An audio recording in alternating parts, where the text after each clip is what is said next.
like to ask, my name is Joseph Renick from World Business Press Online. I would like to ask some question about, as I get it well from the reading your material on email that you send me. So you recommended to print a lot of money by central bank. Mhm.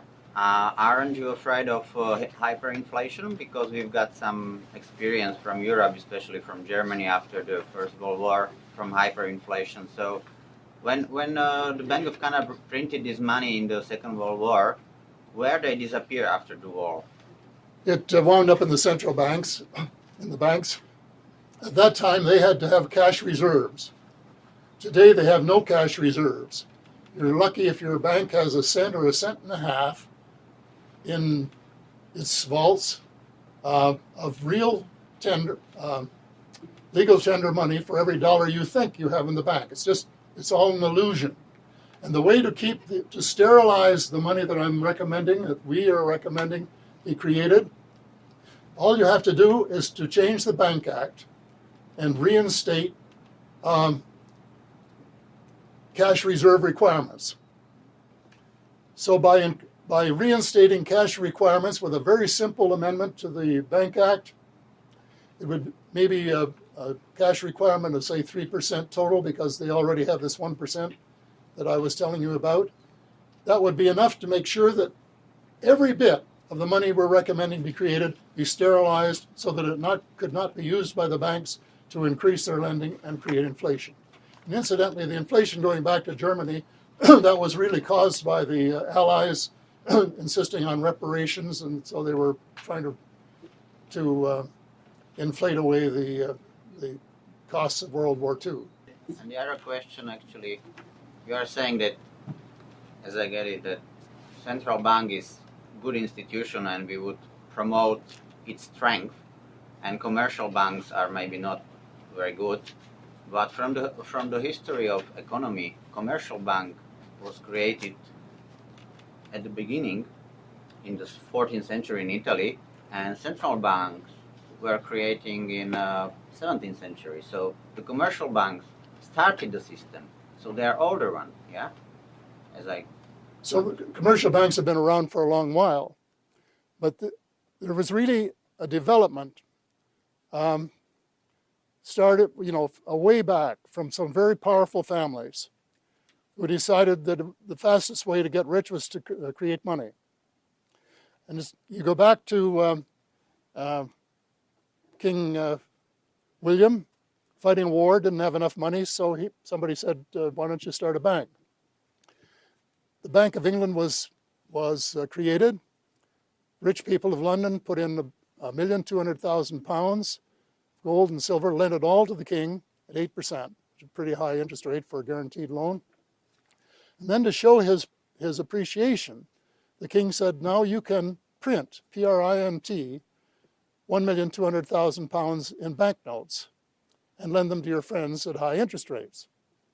So in effect, the bank was allowed to lend the same money twice, once to the government and once to other people, and to charge interest to both.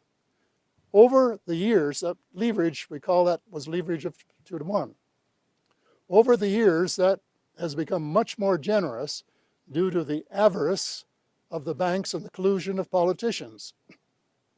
In the early days of the 20th century in the United States, the banks had to have a gold reserve of 25%, which meant they could lend the same money 4 times.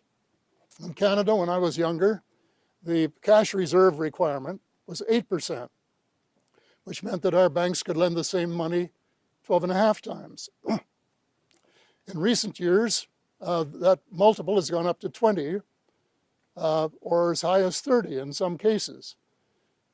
And that, in my opinion, that's fraud. That's dishonest. You can't lend the same money to 20 people and collect interest on it. You can only lend it to one person. But the banks have been getting away with lending to 20 different people and collecting interest from each one. And it is absolutely, totally fraudulent. The whole system is a gigantic fraud, a great big Ponzi scheme. And it's just like a house of cards, and every once in a while when we have a a meltdown, it crashes. So what we're really doing is recommending reducing the bank leverage and then having some government-created money so that governments who own the patent do not have to borrow from private banks and pay back money that they borrow from private banks with the interest. Now, do you know the way banks create money? Let me just tell you quickly. If you go into a bank and you want to borrow money for a car, let's say you want $35,000 for a car. Your friendly banker will ask you if you have collateral, bonds or stocks or house mortgage on your house, or if that you don't have that, a rich relative to sign a thing. And when you've satisfied the collateral, you will have to sign a note for the $35,000 at prime plus certain amount of interest.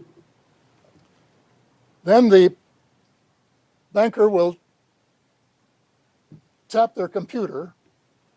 $35,000 appears in your account